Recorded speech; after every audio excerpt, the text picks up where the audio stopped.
The folklore is that the gods gave this gift to the kings or to the people to hunt for their survival. That sport of survival was also used in the art of war. Now, in today's day, it is the favorite Sunday pastime for the elderly people.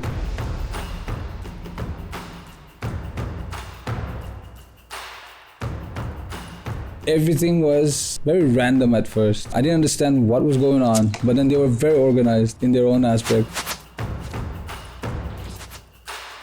Multiple people sitting in a semicircle and firing about 5 arrows each. And picking up the arrows and knowing that it's theirs, that was the part that got me interested and intrigued the most.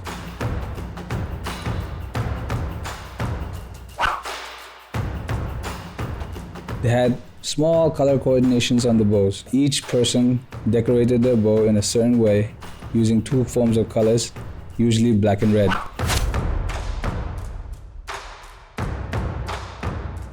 The main part of the bow, which was karinth, was usually straight. Bow made out of a splice of bamboo, and they hardened it by the heat of the sun for several days.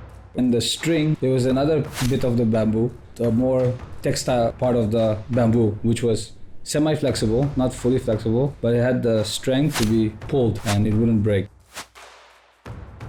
The arrows, which were called Siat Khnam, were made out of the thinner form of bamboo, the straw-like type. They had an aluminum tip, which they hand-forged.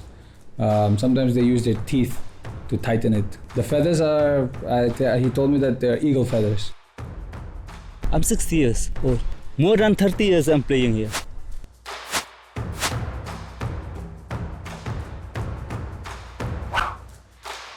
Just to kill the time, sir, Sunday. That's why. We don't know how to play football, we don't know other games, that's why this is easy for us.